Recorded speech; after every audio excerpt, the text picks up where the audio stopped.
تو فوراً مجھے کال کرنا، سمجھی؟ فاطمہ نے ہلکی مگر سخت لہجے میں جواب دیا۔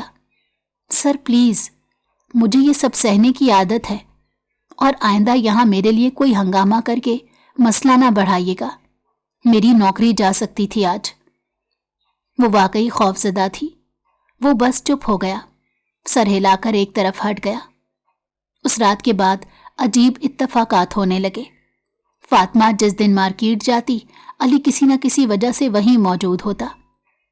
کبھی وہ بس میں ہوتی اور اگلے سٹاپ پر علی چڑھ جاتا، کبھی وہ کام سے نکلتی اور علی جیسے راستے میں ہی مل جاتا۔ یہ سب اتفاق تھا یا علی کی طرف سے طے شدہ ملاقاتیں تھیں؟ فاطمہ سمجھ نہیں سکی۔ اس کی زندگی جو پہلے ٹھہری ہوئی تھی اب شور مچانے لگی تھی، اس کی سوچیں الجھنے لگیں، دل کی دھڑکنیں بے ترتیب ہو گئیں۔ کافی ہفتے بعد شاپ کی نرم مدھم روشنی میں بیٹھے دونوں کے درمیان عجیب سی خاموشی چھا گئی تھی۔ اس دھیمی سی خاموشی کے پیچھے فاطمہ کی بے چینی اور علی کے چہرے پر پھیلی سختی دونوں واضح تھے۔ باہر شام کے سائے گہرے ہو رہے تھے، مگر اس وقت ان دونوں کے درمیان جو گفتگو ہونے والی تھی وہ کسی طوفان سے کم نہیں تھی۔ فاطمہ نے گھبرا کر بات کو ہلکی انداز میں موڑنے کی کوشش کی تھی۔ میرا مطلب تو صرف اتنا تھا کہ پروپوزل، مطلب کوئی نارمل طریقہ جیسے سب کرتے ہیں۔ علی نے بے اختیار اس کی بات کاٹ دی، کرسی پر ذرا سا آگے جھکتے ہوئے۔ اس کی آنکھوں میں وہ مخصوص چمک تھی جو عام طور پر اس کے چہرے سے غائب رہتی تھی۔ انٹرسٹنگ، وہ آہستہ سے ہنسا، مگر اس ہنسی میں طنز کہیں زیادہ تھا۔ تو تم یہ کہنا چاہ رہی ہو کہ میں نے تمہیں پرپوز نہیں کیا؟ تو کرنا چاہیے، ٹھیک ہے؟ فاطمہ نے نظریں جھکا لی۔ وہ جواب دینے سے پہلے ہی اس کے لہجے کا حیرت اور جھنجھلاہٹ محسوس کر چکی تھی۔ علی نے کرسی سیدھی کی، بازو میز پر ٹکایا اور آہستہ سے بولا، اگر تمہیں بغیر تم والا طریقہ پسند ہے تو یہی صحیح۔ جانتی ہو نا پرپوز کرنے کے بعد ہوٹل روم میں کیا ہوتا ہے؟ فاطمہ کی سانس حلق میں اٹک گئی۔ وہ سکتے میں اس کی طرف دیکھتی رہی۔ میں نے تو تمہیں نکاح کے لیے ڈائریکٹ کہا تھا۔ وہ جیسے اب اسے تنگ کرنے کے پورے موڈ میں آ چکا تھا۔ دراصل اس کی الٹی فرمائش علی کے صبر کو چبا گئی تھی۔ وہ شریف سیدھا سادھا آدمی تھا، اس طرح کے ڈرامے بازیوں کا عادی نہیں تھا۔ فاطمہ نے چونک کر اس کی طرف ہاتھ بڑھایا۔ آپ ایسا نہیں کر سکتے۔ علی نے اس کی کلائی مضبوطی سے تھام لی۔ پکڑ میں سختی کم مگر ارادہ مضبوط تھا۔ کیوں نہیں کر سکتا؟ فاطمہ کی آنکھوں کے کنارے نم ہوئے۔ اسے نہیں معلوم تھا کہ بات اتنی جلدی شادی تک جا پہنچے گی۔ اس کا پورا وجود ہلکا ہلکا کانپ رہا تھا۔ اتنی تیزی سے کسی فیصلے کی طرف جانا وہ سوچ بھی نہیں سکتی تھی۔ علی کا لہجہ بدل گیا، وہ اب سراسر سنجیدہ ہو چکا تھا۔ اب تم پیچھے نہیں ہٹ سکتی، تمہیں ہی شوق تھا نا؟ تو کیا لگا تھا تمہیں کہ میں وقت گزاری کے لیے سب کر رہا ہوں؟ فاطمہ کی پلکیں لرزیں۔ علی نے بات جاری رکھی، میری جاب مجھے زیادہ شور شرابہ کرنے کی پرمیشن نہیں دیتی، اسی لیے میں تمہیں آرام سے، محبت سے، اعتماد کے ساتھ شادی کے لیے قائل کر رہا تھا۔ مجھے کسی اور کے ساتھ وقت گزارنے کا شوق نہیں ہے۔ اور تم شادی کا نام سن کر گھبرا گئی؟ نہیں، میرے کہنے کا مطلب وہ نہیں تھا۔ وہ گڑبڑا گئی، الفاظ الجھنے لگے، دل جیسے سینے میں جگہ کم محسوس کر رہا تھا۔ علی نے اس کی کلائی چھوڑ کر دونوں ہاتھوں سے اسے اپنے قریب کر لیا، جیسے یہ آخری بات ہو جو وہ برداشت کر سکتا تھا۔ بات گمانا بند کرو فاطمہ، مجھے سچ بتاؤ، تمہارے دماغ میں چل کیا رہا ہے؟ اس کا لہجہ نرم نہیں تھا، ہر لفظ میں دباؤ تھا۔ وہ اس کی آنکھوں میں جھانک رہا تھا جیسے وہ جھوٹ برداشت نہیں کر سکتا۔ فاطمہ کے پسینے سے بھیگے ہاتھ بار بار ایک دوسرے میں بند ہو رہے تھے۔ وہ ہونٹوں کو دانتوں میں دبا رہی تھی۔ اس کا دل دھک دھک کر رہا تھا۔ آخر وہ خود کو کھڑے بھی نہ رکھ پا رہی تھی۔ اس نے گہری سانس لی، پھر آنکھیں جھکا کر کہا، میں آپ سے شادی نہیں کر سکتی۔ خاموشی، ایسی خاموشی کے باہر گونجتا ٹریفک کا شور بھی سنائی دینے لگا۔ علی کا چہرہ سختی سے تن گیا۔ اس نے ایک قدم پیچھے ہٹایا، جیسے زمین پاؤں کے نیچے سے سرک گئی ہو۔ کیا؟ آپ نے سنا نہیں؟ اس کی آواز رکی رکی تھی۔ میں شادی نہیں کر سکتی۔ علی کا چہرہ سن ہو گیا، پہلے حیرت، پھر دکھ، پھر غصہ ابھرا تھا۔ تو پھر تو میرے ساتھ ٹائم پاس کر رہی تھی؟ اس کے لہجے میں چھپا درد فاطمہ کے دل پر سیدھا لگا۔ میں تمہیں ایسی لڑکی نہیں سمجھتا تھا۔ کیا تمہیں لگا کہ 4 دن گپے لگا کر دوسرے لوگوں کی طرح تم اس رشتے کو بس یوں ہی چلاؤ گی؟ اس کی الفاظ تیر تھے مگر خالی نہیں۔ وہ ٹوٹ رہا تھا، اس کی آنکھوں میں وہی ٹوٹ پوٹ صاف نظر آ رہی تھی۔ فاطمہ نے منہ دوسری طرف موڑ لیا۔ وہ جواب نہ دے سکتی تھی، جواب دینے سے سب کچھ مزید بگڑ جاتا۔ وہ کمزور تھی، ڈری ہوئی اور تیار نہیں تھی۔ علی نے آواز بلند کی، فاطمہ میں تم سے بات کر رہا ہوں۔ وہ اب برداشت سے باہر ہو چکی تھی۔ اس نے کرسی کا کنارہ پکڑا، بیگ اٹھایا اور بغیر ایک نظر پلٹے تیزی سے نکل گئی۔ دروازہ زور سے بند ہوا۔ علی لمحہ بھر کے لیے جیسے پتھر بن کر کھڑا رہ گیا۔ یہ اس نے سوچا بھی نہیں تھا کہ 1 ہفتے کی ملاقات، کچھ گھنٹوں کی قربت اور چند جذباتی لمحوں کے بعد وہ لڑکی جسے وہ زندگی بھر کے لیے اپنے ساتھ دیکھ رہا تھا، یوں دھڑام سے دروازہ بند کر کے چلی جائے گی۔ باہر بھاگتے ہوئے فاطمہ کی آنکھوں سے آنسو گر رہے تھے۔ اسے اپنی اصلیت بتانے سے بہتر تھا کہ وہ اس کی نظروں سے ہی گر جاتی۔ کم از کم وہ اسے دل سے باہر تو نکال پھینکے گا۔ کیفے میں ہلکی ہلکی موسیقی چل رہی تھی۔ فاطمہ آج بھی حسب معمول کاؤنٹر کے پیچھے مصروف تھی۔ وہ خود کو جتنا بھی چھپانے کی کوشش کرتی، پھر بھی اس کی گھبراہٹ آنکھوں کے کناروں سے جھانکتی رہتی تھی۔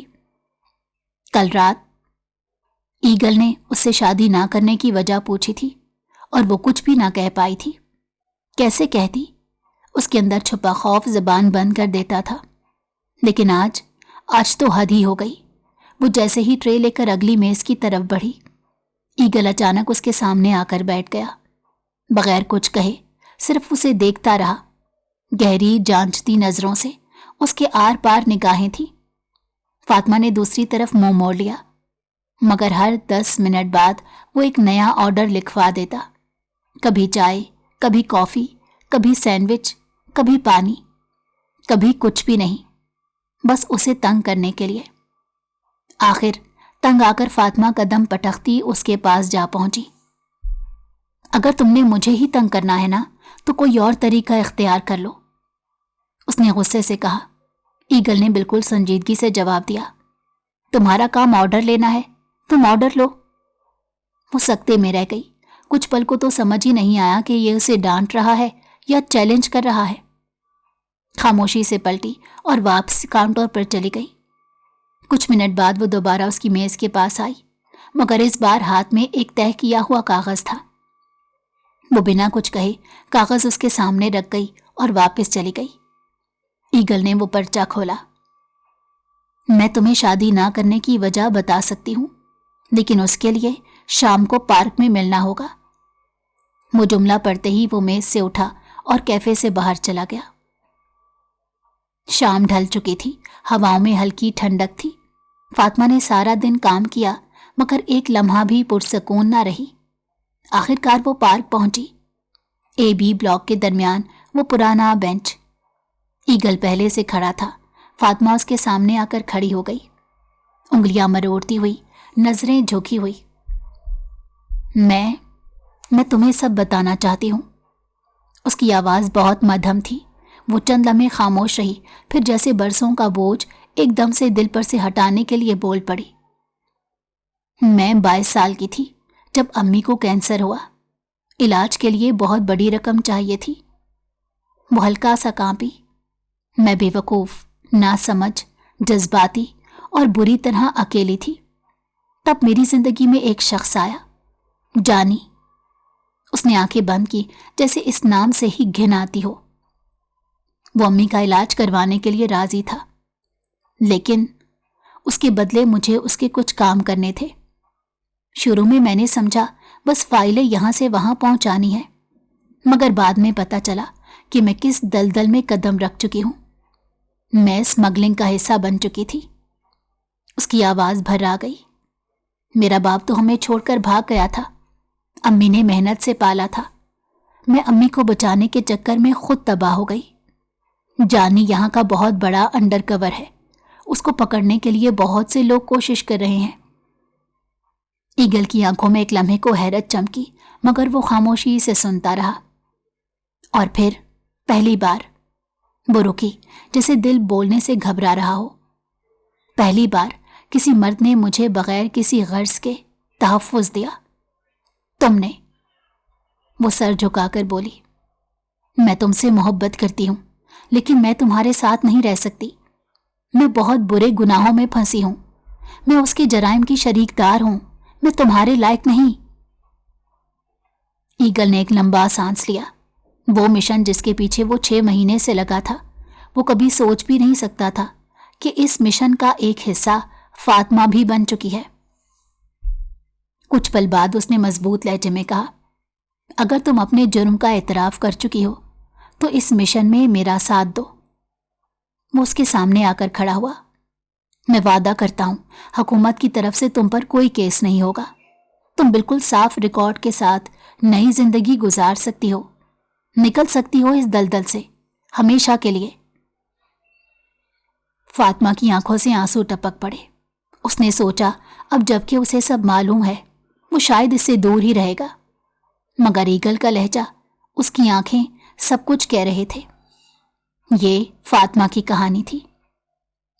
مجھے منظور ہے، فاطمہ نے ہولے سے کہا۔ ایگل نے آہستہ سے سر ہلا لیا۔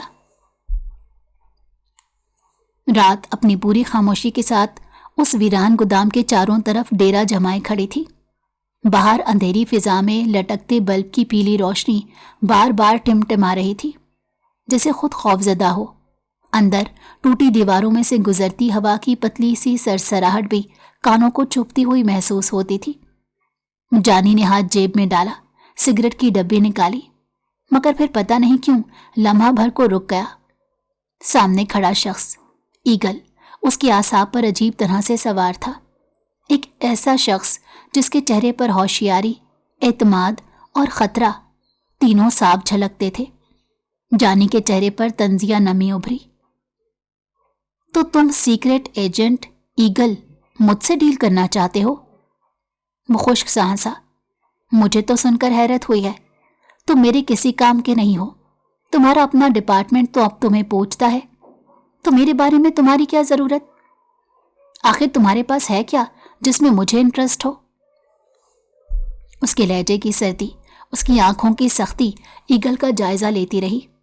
ایگل معمولی سا بھی نہ گھبرایا، مگر جانی مزید سننا نہیں چاہتا تھا۔ وہ پلٹا جانے ہی والا تھا کہ عدن نے فوراً آگے بڑھ کر اس کا ہاتھ تھام لیا۔ جانی، اس کی پوری بات سن لو۔ عدن فاطمہ نے سرگوشی کی، مگر دباؤ واضح تھا۔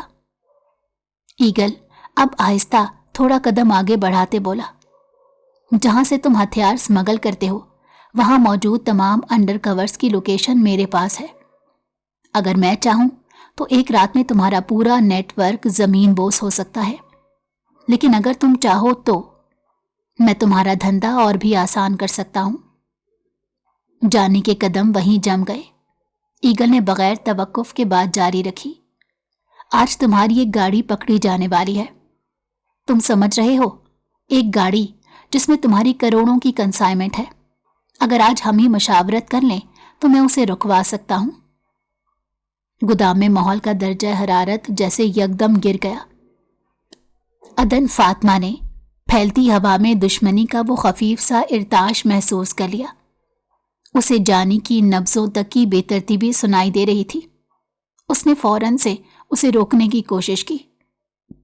عدن کی بات میں دم تھا۔ جانی، دشمن کا دشمن دوست ہوتا ہے۔ سوچو، جو پیسہ ہم لوگ 1 سال میں اس کے ساتھ بنا سکتے ہیں وہ تم نے اپنی پوری زندگی میں نہیں بنایا۔ جانی کے تنگ دل میں لالچ کا بیج جیسے پھوٹ پڑا تھا۔ ایگل خاموش کھڑا تھا، مگر اس کی آنکھوں کی ٹھنڈک عجیب یقین دلاتی تھی کہ وہ بلا وجہ بات نہیں کرتا۔ عدن نے ایک آہستہ گہری سانس لی۔ وہ جانتی تھی جانی جیسے چالاک انسان کے قریب کھڑے ہو کر سانسوں تک کے اتار چڑھاؤ کو قابو رکھنا ضروری ہے، ورنہ وہ شک کی بو تک محسوس کر لیتا ہے۔ گودام بالکل خاموش تھا، بلب ٹمٹپا کر بجھنے کے قریب تھا۔ باہر دور کہیں کتا بھونکا، مگر اندر صرف تناؤ کی دیواریں تھیں۔ ایگل کی آفر بہت بڑی تھی، نہ صرف بڑی بلکہ خطرناک حد تک دلکش۔ اگر انہیں انڈر کور ایجنٹس کی رسائی مل جاتی تو ان کا خوف باقی نہ رہتا۔ پولیس ایجنسیاں کسی کی بھی پکڑ انہیں روک نہ پاتی۔ ہتھیاروں کے اس کالے دھندے میں طاقت کا توازن مکمل طور پر ان کی طرف جھک سکتا تھا۔ جانی آخرکار پلٹا اور ایگل کے سامنے آ کر کھڑا ہوا۔ تمہاری قیمت؟ اس نے آنکھیں تنگ کرتے ہوئے پوچھا۔ ایگل نے کسی جذبے کے بغیر جواب دیا، 1 ارب، اور تمہاری یہ رکھیل بھی۔ لفظ فضا میں یخ خنجر کی طرح تراش گیا۔ عدن کی آنکھیں لمحہ بھر کو پھیل گئیں، مگر اس نے خود کو سنبھال لیا۔ جانی کے چہرے پر کمینی سی مسکراہٹ رنگ گئی۔ عورت ہمیشہ سے مرد کی کمزوری رہی ہے، اور وہ جانتا تھا اسے کہاں چوٹ لگی ہے۔ اور اگر میں نہ کہوں تو؟ جانی نے خطرناک طریقے سے آنکھیں سے کوڑی۔ اسی وقت ایگل کی آواز بجلی کی گرج کی طرح ابھری، تمہاری تنظیم کی بقا اس ڈیل پر منحصر ہے۔ اگر تم ڈیل نہ کرنا چاہو تو ٹھیک ہے، لیکن یاد رکھنا، اگر میں نے ارادہ بدل لیا تو کسی کا باپ بھی مجھ سے ایک حرف نہیں اگلوا سکتا۔ تمہارا پورا نیٹ ورک، تمہاری گاڑیاں، تمہارے اڈے، سب الٹے لٹکیں گے۔ اس نے جیب سے موبائل نکالا، ایک نظر اسکرین پر ڈالی اور گھوم کر جانے لگا۔ عدن کا دل سینے میں دھڑکنے لگا۔ جانی کی ہچکچاہٹ اسے صاف محسوس ہو رہی تھی۔ وہ جانتی تھی کہ جانی اگر اس لمحے غلط فیصلہ کر گیا تو ان دونوں کی زندگیاں برباد ہو سکتی تھیں۔ عدن کی انگلیاں بے اختیار مٹھی میں بند ہو گئیں۔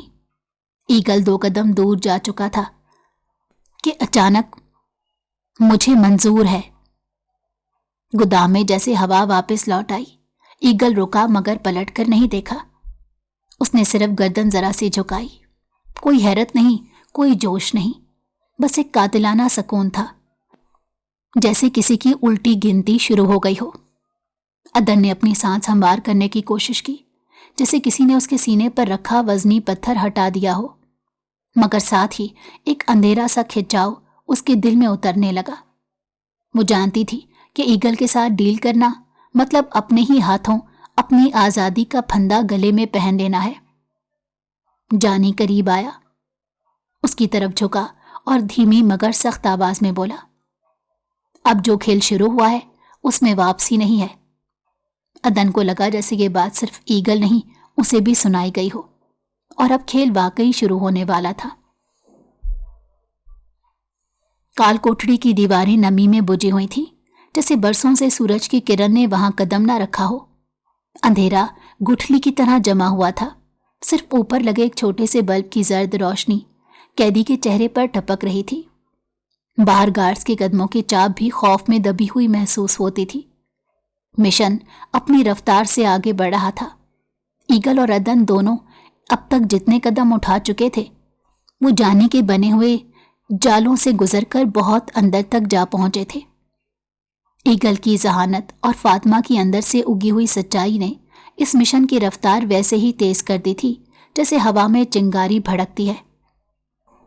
چند ہفتے پہلے انہوں نے ایک اسمگلنگ بس کو ہائی جیک ہونے سے بچایا تھا۔ وہ بس جانی کے نیٹ ورک کے لیے ایک اہم شریان تھی۔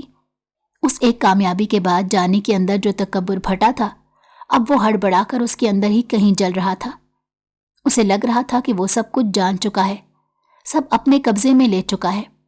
اس نے ایگل کو بیکار چھوٹی چڑیا سمجھا تھا اور فاطمہ کو ایک ایسی کٹ پتلی جس کی ڈوریں وہ اپنی انگلیوں میں گھما سکتا ہے۔ اس کی ماں کے جانے کا اسے ذرا افسوس نہیں تھا۔ اس نے تو مجبوریوں کے بدلے اس لڑکی کو جکڑا تھا اور اسے لگا تھا وہ کبھی زندگی میں اتنی ہمت نہیں کر پائے گی۔ جانی کے خیال میں وہ جیت کے عروج پر تھا، مگر حقیقت جمع ہوتی برف کی تہہ کی طرح خاموشی سے اس کے نیچے سے پھسل رہی تھی۔ وہ دن جیسے ہی ختم ہوا جانی نے اپنی اگلی چال اسی غرور کے ساتھ ترتیب دی۔ اس نے اپنے آدمیوں کو باری باری بلا کر پوچھا، کون کیا سنبھالے گا؟ کون سی کھیپ کس راستے سے جائے گی؟ کس بندرگاہ سے کون سا کنٹینر نکلے گا؟ وہ ایک خفیہ مقام پر بیٹھا چمکدار سگار سلگا رہا تھا۔ دھواں اوپر اٹھ کر چھٹ سے ٹکرا رہا تھا۔ اس کی نظریں میز پر پھیلے نقشوں پر تھیں، مگر دماغ کسی اور سمت بھاگتا تھا، وہاں جہاں اس نے خود کو ناقابل شکست کھڑا دیکھا تھا۔ لیکن قسمت کا کھیل عجیب ہے۔ جس لمحے انسان سب سے زیادہ مطمئن ہوتا ہے، زمین پیروں تلے ایسے کھسکتی ہے جیسے کبھی تھی ہی نہیں۔ چند ہفتے بعد کی ایک رات کال کوٹھری کے اندرون میں چیخوں کی گونج پھیل گئی۔ گھٹن کی اس فضا میں کوئی آواز بلند ہونا ہی غیر معمولی لگتا ہے، مگر یہ صرف آواز نہیں تھی، یہ کسی ٹوٹے ہوئے غرور کی دھاڑ تھی۔ تم لوگوں نے میرے ساتھ غداری کی ہے، جاننے کی غرض سے پوری راہداری لرز اٹھی۔ پہرے دار چونکے، ایک دوسرے کو دیکھا، مگر سب جانتے تھے کہ اندر وہ آدمی ابھی بھی اپنے آپ کو بادشاہ سمجھتا ہے۔ اس کو مشن کی کامیابی پر ایک نیا مشن سونپا جا چکا تھا، اور اس کے لنکس کو سارا ناکارہ کر گیا تھا۔ اس کا غرور ٹوٹا تھا، مگر سانس ابھی باقی تھی، اور جب تک سانس باقی ہو اس کا زہر بھی۔ سن رہے ہو تم؟ وہ دھاڑا، تم دونوں کو اس کا حساب دینا ہوگا۔ وہ لوہے کی سلاخوں سے بندھی دیوار کے ساتھ ٹیک لگائے کھڑا تھا۔ قید کے کئی دن، کئی راتیں، مسلسل سوال، مسلسل دھمکیاں، مسلسل تشدد، سب اس کے جسم پر نقش تھے۔ پیٹھ پر کوڑے کے نشان تھے، چہرے پر سجن، ہونٹ پھٹے ہوئے، آنکھوں کے نیچے نیل۔ مگر عجب بات یہ کہ اس کی آنکھوں میں خوف کی رمق بھی نہیں تھی۔ وہ اپنے جسم کو بھول چکا تھا، صرف غصہ یاد تھا، صرف بدلہ۔ میں نے تم دونوں کو انسان سمجھا، وہ پاگلوں کی طرح سلاخیں ہلا رہا تھا، اور تم نے غداری، دھوکہ۔ دیواروں نے اس کے لفظوں کو جذب کیا اور واپس اسی کی طرف اچھال دیا۔ چیخ جانی کی تھی اور گونج بھی اسی کی۔ وہ جیت کی امید جو کل تک اس کے سینے میں ناچتی تھی، آج ٹھنڈی لاش بن کر اس کے سامنے پڑی تھی۔ ٹارچر سیل میں لٹائی جانے والی بے رحمیاں اسے توڑ نہیں سکی، مگر خاموشی، وہ خاموشی جو ایگل اور عدن کے چہرے پر تھی، وہ اسے اندر سے کچا چبا رہی تھی۔ وہ بار بار دیوار پر مکے مارتا، ہانپتا، پھر دھاڑتا۔ کسی بادشاہ سے سلطنت چھین لی جائے تو اس کا جیسے حال ہوتا ہے وہی حال اس کا تھا۔ میرا کھیل کوئی ختم نہیں کر سکتا، میں ہارتا نہیں، تم لوگ نہیں جیتے، بس وقتی سب کچھ الٹ پلٹ ہوا ہے۔ مگر اسے معلوم نہیں تھا کہ اس کے اپنے آدمیوں کے موبائل، کیش، دستاویزات سب ضبط کیے جا چکے تھے۔ اس کا نیٹ ورک اب اس کے قدموں سے کھینچ لیا گیا تھا۔ جن راستوں کو وہ شطرنج کی طرح کھیلتا تھا، وہ سب اب بند پڑے تھے۔ ایگل اور عدن نے اس کے چھپے ہوئے ہر پلان، ہر لنک، ہر اڈے کو ڈبو دیا تھا۔ یہ حقیقت اسے دیوار سے بھی زیادہ سخت لگ رہی تھی۔ سن رہے ہو نا؟ وہ پھر چیخا، مجھے چھوڑو، میں تمہیں بتاؤں گا اصل غدار کون ہے۔ میں زندہ باہر آیا تو۔ وہ رکا، چہرے پر گھاؤ کی تکلیف نہیں بلکہ اس کی ساری زندگی کی محنت کسی نے 2 پل میں پانی میں ملا دی تھی۔ ایگل، اس نے زہر اگلتے نام لیا۔ عدن نے پورے مشن کے دوران نہ صرف اپنے ماضی کے گناہوں کا اعتراف کیا تھا، بلکہ فورسز کو ہر چھوٹے سے چھوٹے کام میں مدد فراہم کی تھی۔ اس کی بہادری، ذہانت اور حالات کا مقابلہ کرنے کی صلاحیت نے سب کا دل جیت لیا۔ حکومت کی طرف سے اسے نہ صرف معاف کر دیا گیا، بلکہ اس کے اعتماد اور ہمت کی وجہ سے اسے اگلے مشنز میں بھی شامل رکھنے کا فیصلہ کیا گیا۔ عدن کی خوش قسمتی یہ بھی تھی کہ وہ اب تک کسی بھی غیر قانونی سرگرمی میں خود ملوث نہیں ہوئی تھی۔ بس اس کا کام صرف معلومات دینا اور خطرناک حالات میں فورسز کے ساتھ تعاون کرنا تھا۔ اس دن عدن آرمی یونیفارم میں موجود تھی۔ فوجی کیپٹل کا ماحول سخت اور سنجیدہ تھا، لیکن اس کے دل میں عجیب سا اضطراب چھپا ہوا تھا۔ سامنے علی کھڑا تھا، اس کی آنکھوں میں عزم اور محبت کا عجیب امتزاج تھا۔ ہمارا نکاح کل ہوگا۔ علی کی آواز میں جوش اور سنجیدگی دونوں شامل تھے۔ عدن چونک کر اس کی طرف دیکھتی رہی۔ کیا؟ اس کے لبوں سے ہلکی سی سرسراہٹ نکلی، مگر دل کی دھڑکن ایک دم تیز ہو گئی۔ علی قدم بڑھاتے اس کے قریب آیا، اس کے ہاتھ کو پکڑ کر اپنی گرمی میں لپیٹ لیا۔ تو کیا تم اب بھی مجھ سے شادی نہیں کرنا چاہتی؟ نہیں نہیں، ایسا نہیں ہے، وہ جلدی سے بولی، کہیں وہ پھر سے کوئی مطلب اخذ نہ کر لے۔ آج جس مصیبت سے نکلی ہے یہ سب اسی کی بدولت تھا۔ پھر؟ اس کی آنکھوں میں وہی شدت اور لمحے کو قابو میں رکھنے والی طاقت جھلک رہی تھی جو مشن کے دوران ہر خطرے کا مقابلہ کرنے میں دکھائی دیتی تھی۔ عدن کا دل زور زور سے دھڑک رہا تھا۔ اس کی آواز گھبرا کر نکلی، نہیں، میں نے ایسے نہیں کہا، مجھے کوئی اعتراض نہیں ہے، لیکن کل ہمارا نکاح کہاں ہوگا؟ علی نے مسکرا کر اس کے ہاتھ کو مضبوطی سے تھام لیا۔ کل سب کچھ طے ہے، تمہیں گھبراہٹ کی کوئی ضرورت نہیں۔ عدن کے دل میں خوف اور امید دونوں موجود تھے۔ خوف یہ آیا کہ نکاح واقعی اس کی زندگی میں سب کچھ ٹھیک کر دے گا یا نہیں، اور امید کہ شاید اس کے بعد زندگی میں سکون اور محبت کا ایک نیا باب شروع ہو جائے۔ کمرے کی کھڑکیوں پر برف جمی ہوئی تھی۔ باہر کوہر کی لپیٹ میں ڈوبا پہاڑی نظارہ کسی اجنبی خوف کی طرح پھیلا ہوا تھا۔ لکڑی کی کیبن نما یہ جگہ اتنی خاموش تھی کہ اپنا سانس بھی غیر مانوس لگتا۔ فاطمہ ہاتھ باندھے زچ سی کھڑی تھی اور علی سامنے گہری سنجیدگی سے اسے دیکھ رہا تھا۔ ہرگز نہیں، کبھی نہیں، میں تمہارے ساتھ ایک کمرہ تو بالکل بھی شیئر نہیں کروں گی، سمجھ آئی؟ عدن بھڑک اٹھی تھی۔ اتنے دن سے وہ شخص اسے لفٹ نہیں کروا رہا تھا، یوں ظاہر کر رہا تھا جیسے محبت ختم ہو چکی ہو۔ اس کا پورا بدن غصے اور خوف کے امتزاج میں جل رہا تھا۔ اتنے دن سے علی نے اسے لفٹ نہیں کروائی تھی۔ آپ کو کیوں لگتا ہے میں یہاں آپ کی کوئی بھی بات ماننے یا برداشت کرنے کے لیے بیٹھا ہوں؟ مجھے واپس گھر جانا ہے۔ مجھے نہیں پتا، بس مجھے واپس لے کر چلو۔ وہ رو دینے کو ہو گئی تھی۔ یہ احساس ہی بہت خوفناک تھا کہ اسے اس انسان کے ساتھ ایک کمرے اور ایک ہی بستر پر سونا پڑے گا۔ وہ جتنی بھی نہ ڈر سہی لیکن اپنی بے عزتی برداشت نہیں کر سکتی تھی۔ یہ آدمی اگر اسے محبت نہیں کرتا تو اسے استعمال بھی نہیں کر سکتا۔ جا سکتی ہیں تو چلی جائیں، کیونکہ یہاں موسم ہر دوسرے لمحے بدلتا ہے۔ بارش اور برف باری یہاں بہت عام ہے۔ ایسے میں اکیلے سفر کر سکتی ہو تو 100 بسم اللہ۔ اسے اپنے لفظوں سے ڈراتے وہ صوفے پر سے اٹھا۔ آ جائیں، رات ہو گئی ہے، کل صبح بہت کام ہے۔ ہرگز نہیں، میں کبھی میرا مطلب آپ کے ساتھ نہیں سوؤں گی۔ علی کی گھوری پر اس نے اپنے الفاظ کی تصحیح کی۔ جیسی مرضی، یہاں رات میں جنگلی جانور باہر گھومتے ہیں اور سردی تو حد سے زیادہ ہوتی ہے۔ اسے ڈراتے وہ خود اندر کمرے کی جانب چلا گیا، جبکہ وہ خود وہیں صوفے پر ڈھہ گئی۔ یا اللہ، اگر کوئی جنگلی جانور آ گیا تو میں کیا کروں گی؟ آس پاس دیکھتے وہ مزید خود میں سمٹی۔ اندر علی کے پاس جانے کا تو سوال ہی پیدا نہیں ہوتا تھا۔ سردی آہستہ آہستہ بڑھتی جا رہی تھی۔